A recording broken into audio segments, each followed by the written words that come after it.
hello les amis Sagittaires, ascendant Sagittaire, signe lunaire en Sagittaire, bienvenue pour cette guidance. Aujourd'hui, nous regardons quels sont les messages que vos guides cherchent à vous adresser pour la période de mi-décembre, mi-janvier 2023. Alors bien sûr, ça peut parler à certains Sagittaires dès à présent et parler à d'autres un peu plus tard, donc n'hésitez pas à revenir sur cette guidance si toutefois elle ne vous parlait pas dès à présent. C'est aussi pour ça que je vous conseille de regarder la vidéo de votre signe ascendant et de votre signe lunaire pour avoir d'autres messages et avoir des compléments d'informations pour celui-ci qui pourrait peut-être vous intéresser. Je vous rappelle que c'est un tirage général, gardez bien votre discernement, ne prenez que les messages qui vibrent avec ce que vous vivez. Je vais vous proposer plusieurs interprétations, tout n'est pas juste pour vous, donc prenez uniquement ce qui vous intéresse. N'hésitez pas à adapter mon vocabulaire à votre situation également. Dans la barre d'infos, juste en dessous, vous trouverez mon adresse email si vous désirez des renseignements pour les tirages personnalisés. Vous trouverez également différents liens qui vous mèneront vers les guidances que j'ai effectuées pour le signe du Sagittaire récemment, comme par exemple la guidance générale du mois de janvier 2023, la guidance 2023 pour connaître les énergies des 6 prochains mois, ainsi que la bonne surprise qui vous attend en janvier. Voilà, on va pouvoir commencer. N'oubliez pas de liker la vidéo, de partager, de vous abonner si ce n'est pas déjà fait. Et je tenais à vous souhaiter à nouveau de très très belles fêtes de fin d'année. Merci pour votre soutien. Merci de m'aider à faire grandir la chaîne Animanimus Tarot. Je vous en suis très reconnaissant.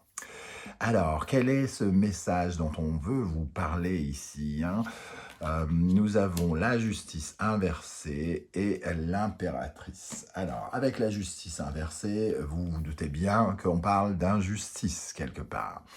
Ça nous parle d'injustice d'une part, mais aussi de ne pas être, comment dire, de ne pas voir clairement une situation. Parce que quand on est injuste, finalement, alors c'est vous qui êtes injuste ou quelqu'un qui est injuste avec vous. Je tiens à le préciser tout de suite.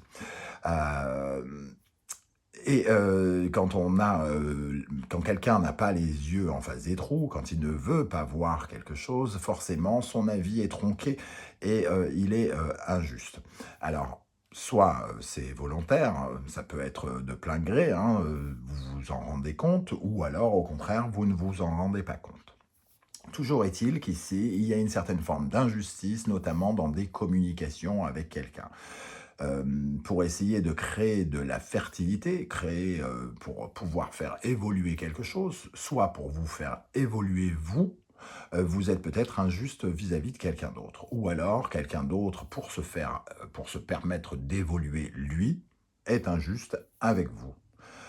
Il vous parle comme il ne faudrait pas, il communique et vous demande des choses qui ne sont pas logiques, qui ne sont pas raisonnables ou qui ne sont pas justes. Il vous demande de faire des choses, des choix, de prendre des décisions qui n'ont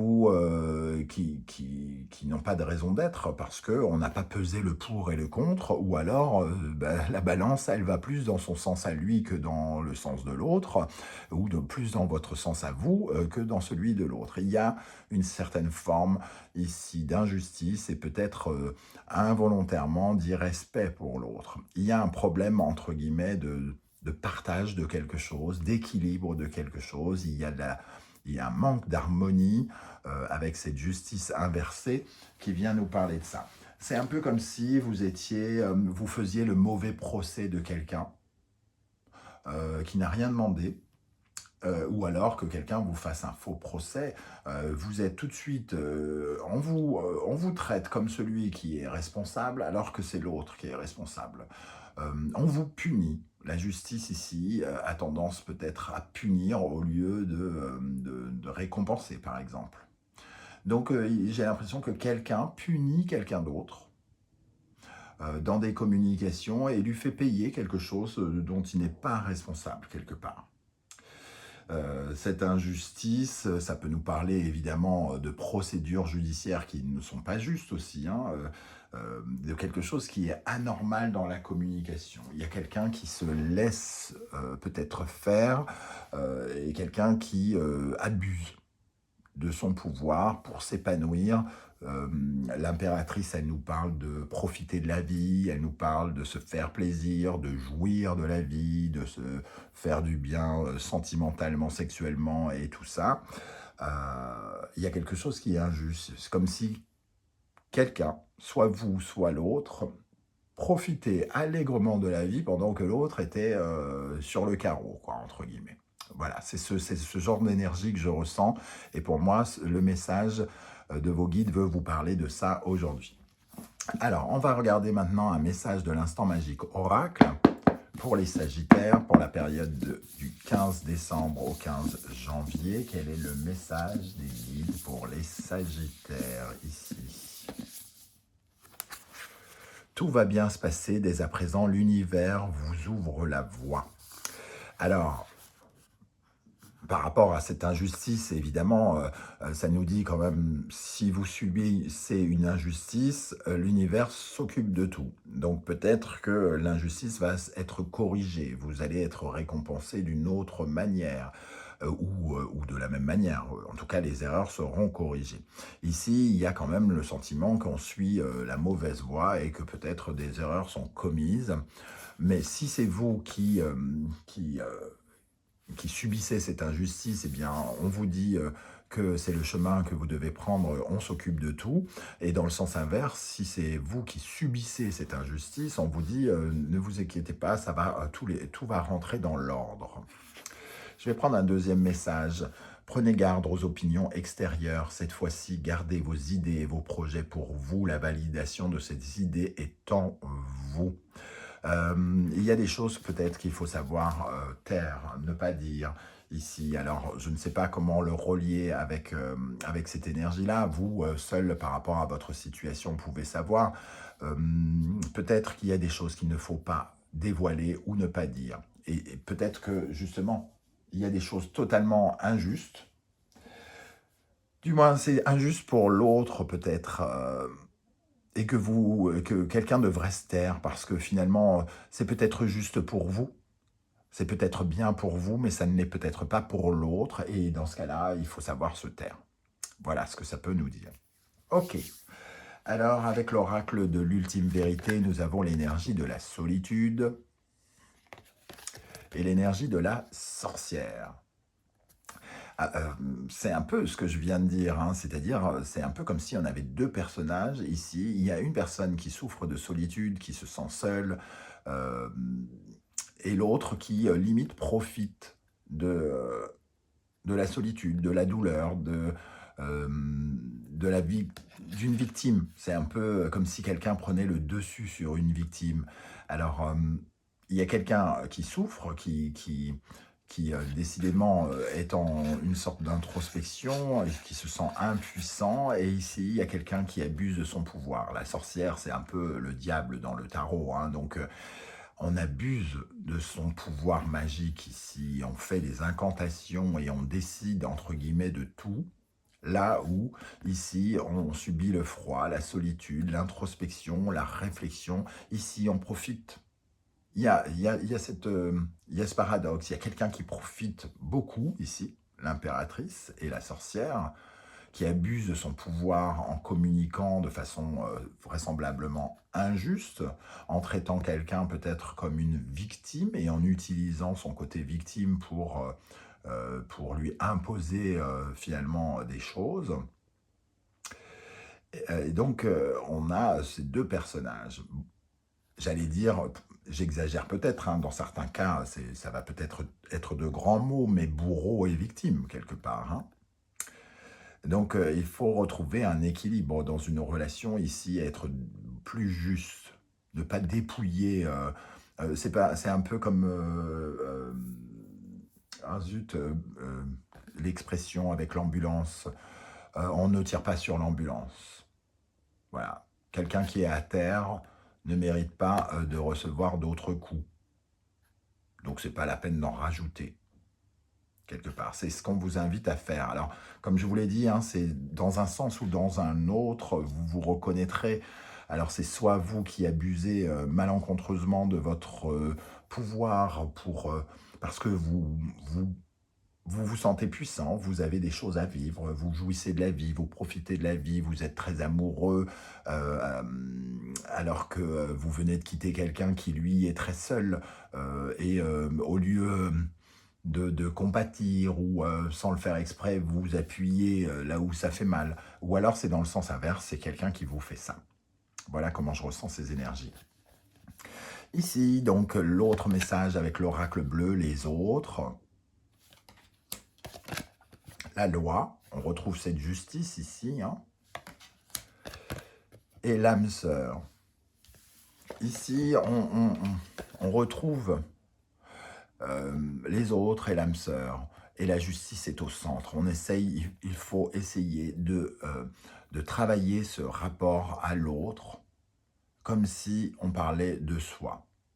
Il faut se souvenir pour certains d'entre vous que l'autre, avec lequel vous êtes injuste, a fait partie de votre vie, a été aimé. Il faut souhaiter que la personne qui est en face de vous, qui vous traite en victime et vous traite mal, se rappelle qu'elle a vécu de belles choses avec vous.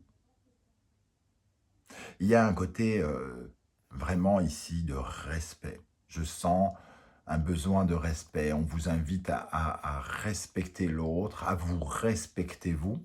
Alors, quelle que soit la situation dans laquelle vous vous retrouvez, que vous soyez, entre guillemets, un peu le bourreau involontaire ou la victime volontaire, euh, ou le bourreau volontaire et la victime involontaire aussi, hein, on nous parle de respecter l'autre, comme s'il était nous.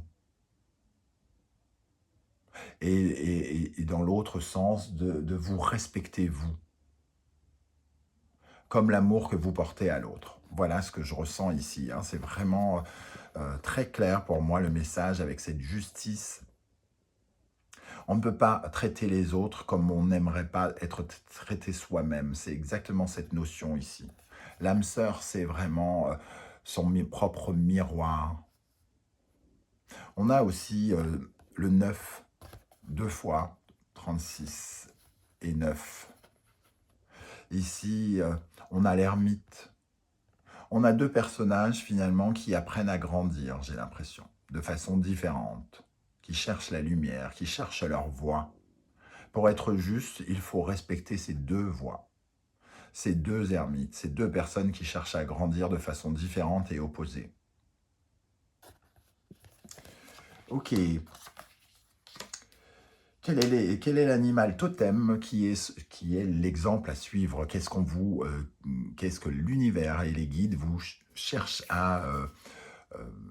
on vous pousse à aller dans cette direction parce que c'est un bon exemple, c'est de l'animal totem qu'on vous encourage à être. L'ours.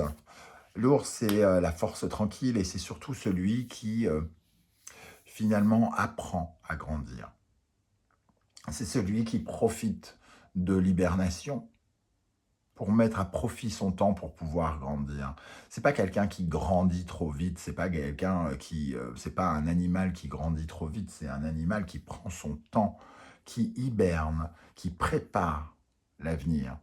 Peut-être qu'ici, l'injustice, elle vient du fait qu'on a tellement besoin de profiter de la vie et on ne comprend pas qu'on grandit à l'intérieur et qu'il faut grandir dans son attitude. Il y a un côté adulte. Peut-être que quelqu'un se comporte un peu comme un enfant ici et cette carte de l'ours nous parle justement de grandir, de ne pas se laisser faire, de ne pas être dans la léthargie, de ne pas être dans la victime aussi. Hein. Si vous êtes, vous, dans la position de victime, vous devez apprendre de ce que vous avez vécu et vous devez en tirer les leçons pour grandir. C'est ça l'exemple à suivre pour vous, d'après vos guides. Alors, avec cela, nous avons le 7 de terre. Alors, on voit ici, sur cette image de la sauge. Et la sauge, ça nous parle justement de patience. Ça nous parle de patience, un peu comme l'ours. Il doit attendre. Il doit patienter que le printemps revienne pour pouvoir se réveiller, s'épanouir, se montrer, initier de nouvelles choses. La sauge, elle vous demande de la patience parce qu'il faut beaucoup de temps, il faut l'accueillir fraîche, il faut ensuite, euh, comment dire, la faire sécher, ça prend du temps.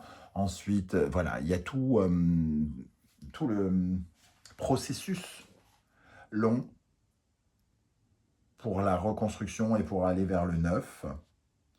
Et ici, on vous parle justement d'être patient, que les choses porteront leurs fruits et que les choses ne se font pas seules. Donc ne restez pas léthargique, ne restez pas à ne rien faire, à ne pas réagir. Si vous êtes maltraité, prenez conscience des leçons à prendre et réagissez. Si au contraire vous êtes dans l'injustice, prenez conscience qu'il faut au contraire peut-être un peu plus réfléchir et être patient. Les choses ne se font pas seules, la paix ne se fait pas seule, la nouveauté n'arrive pas seule. Voilà comment je ressens ces deux énergies. Alors maintenant, on vous parle de l'animal totem qu'il serait bon de rééquilibrer, de remettre en forme, qui est un peu déstabilisé. On nous parle de l'œuf cosmique. L'œuf cosmique, c'est la conscience. Il y a une certaine forme, justement, en apparaissant ici, peut-être d'inconscience. On ne fait pas correctement les choses. On ne protège pas correctement cet œuf ici. Hein. On n'est pas connecté avec son âme, avec l'invisible. On fait quelque chose en dépit de soi. Il y a quelqu'un ici qui fait des choses qu'elle ne voit même pas, qu'elle ne comprend pas, avec lesquelles elle n'est pas connectée, parce qu'elle a envie de vivre, parce qu'elle a envie de jouir de la vie, et elle n'est pas dans la protection de soi, et elle ne protège pas le grandiose, elle ne protège pas un ancien amour, elle ne protège pas une ancienne réussite, elle ne protège pas l'abondance qui a pu exister. Au contraire, cette cosmique, là, on ressent l'énergie de ce serpent qui étouffe l'œuf, qui est en train de foutre en l'air cette nouveauté quelque part, qui gâche quelque chose avec cet œuf. Il l'étouffe. Au lieu de se libérer, d'accepter quelque chose, on étouffe. Ok, alors avec cette énergie, nous avons le chariot. Alors il faut rééquilibrer le chariot parce que le chariot, quand il est déséquilibré, on fait des erreurs. On fait des mauvais pas. On risque l'accident parce que, imaginez, vous êtes au volant d'une voiture, c'est l'équivalent du chariot, hein, et vous conduisez n'importe comment en regardant un bouquin ou je sais pas quoi. Vous n'êtes pas concentré sur ce que vous faites, donc vous perdez le contrôle de votre véhicule. Ici, vous êtes en train de perdre le contrôle de votre véhicule, soit parce que quelqu'un est injuste avec vous et que vous ne réagissez pas, soit parce que vous êtes injuste avec quelqu'un. Il vous faut ici réagir en toute conscience et apprendre de ces leçons dont on parle. Hein. Le chariot ici, il nous dit que quelqu'un est trop dirigiste peut-être et qu'on laisse la barre à quelqu'un ou qu'on la prend trop, qu'on est trop dictateur, qu'on décide de trop.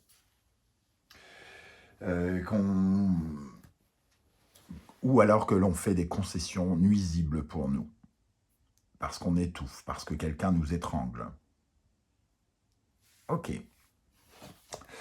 Alors, avec le symbolon, quels sont les conseils de l'univers pour vous les amis? Nous avons ici Balance, Poisson, Vénus, Neptune. La conception de l'autre est tronquée, on a une certaine illusion, on ne traite pas correctement l'autre ici, hein, c'est-à-dire que cette personne pense que c'est une princesse, mais finalement il ne sait pas, il est trop loin, il ne peut pas s'en rendre compte. Donc il y a une appréhension, on appréhende l'autre d'une façon peut-être incorrecte. On ne voit pas, on s'en fout ou on ne voit pas ce que l'autre ressent et ce que l'autre vit, on se fait des illusions. quant à nos rapports à l'autre. Peut-être qu'on a l'impression que tout se passe bien avec les autres, alors que ce n'est pas le cas, ou alors au contraire, tout se passe bien, on a l'impression que tout se passe bien et que ce n'est pas le cas. Il y a quelque chose qu'on refuse de voir, la justice inversée. La justice, normalement, c'est regarder la vérité. Ici, il y a des vérités qu'on ne veut pas voir, hein. C'est ce qu'on vous dit ici, et on vous invite à regarder la vérité en face. Avec cette carte, nous avons le Cancer et le Sagittaire, la Lune et Jupiter. Ça nous parle peut-être de votre sentiment de sécurité, insécurité, de votre famille, de votre foyer, des histoires du passé ici. Et on vous invite à avoir une conception plus ouverte, plus rayonnante de cela, d'améliorer des circonstances liées à des émotions, des sentiments du passé, de la famille. Il faut améliorer quelque chose, il faut faire évoluer le sens de la famille ici. Il y a quelque chose où on doit respecter ce sentiment soit d'insécurité de certains, ou soit assurer leur sécurité différemment. En regardant, là ici, il y a une zone sombre, hein, et on retrouve ici le soleil. Donc ici, on peut imaginer aussi qu'il faut sortir de l'illusion, du rêve, de ce qu'on n'a pas envie de voir. Il faut regarder ici et apprendre à évoluer. Et ici, nous avons le Sagittaire et le Poisson, Jupiter et Neptune. On retrouve ce domaine de l'illusion et de faire confiance un petit peu davantage à l'avenir.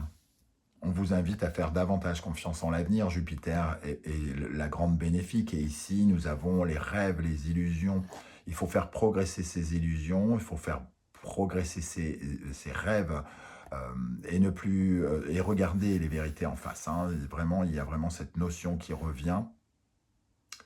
Il faut apprendre à être un enseignant, enseigner quelque chose, s'enseigner quelque chose, apprendre quelque chose avec le Sagittaire ici, hein. Apprendre de ses illusions, apprendre de ses rêves, apprendre de la vérité. Ok, alors on va terminer avec 2-3 énergies pour les Sagittaires, avec l'oracle et portes de l'intuition. Nous avons la réponse, écoutez votre cœur, regardez en vous, alors tout s'éclaire, vous savez de quoi je parle, vous savez quelle est la réponse et comment atteindre ce but ici. Gardez à l'esprit la vision de ce que vous voulez vraiment dans la vie. Vous cherchez à vous épanouir, vous cherchez à renaître, hein, pour certains d'entre vous. La chance, croyez en votre bonne étoile et vous provoquerez de véritables coups de chance. Il faut faire confiance davantage à cet avenir ici. Les circonstances vont vous soutenir, mais ce n'est ni en étant dans la précipitation, ni en étant bourreau, ni en étant victime que vous y parviendrez. Il faut trouver votre place dans la vie que vous menez actuellement. Il faut respecter les autres et être respecté des autres. C'est vraiment les messages qu'on vous dit. Être le mieux possible pour que la chance puisse vous sourire. La manipulation. Maîtrisez vos pensées négatives et vous ne vous laissez plus manipuler par elles. Plus que les pensées négatives, quelqu'un manipule quelqu'un d'autre ici en étant injuste avec lui et en l'utilisant, en abusant de sa force. Et il faut couper ce lien de manipulation, il faut savoir s'affirmer et dans un sens et dans l'autre. Que vous soyez le bourreau ou que vous soyez la victime. Voilà les amis Sagittaires, comment je ressens ce tirage. Je ne sais pas du tout comment ça va vous parler à vous. N'hésitez pas en tout cas à commenter justement, maintenant pour me dire comment ça a résonné pour vous. J'aurai plaisir à vous lire et à vous répondre. Je vous invite à prendre quelques secondes, c'est gratuit et c'est très important pour moi pour liker cette vidéo, pour vous abonner, pour partager sur vos réseaux sociaux. Ça m'aide vraiment à faire progresser la chaîne et ça m'encourage vraiment à continuer dans cette voie. Je vous souhaite à tous encore de très très belles fêtes de fin d'année. On se retrouve très très vite pour de nouvelles guidances, peut-être une guidance surprise. Je vais essayer en tout cas si j'ai le temps. Et sinon, prenez soin de vous les amis Sagittaires. Merci d'être là et à très vite. Ciao ciao.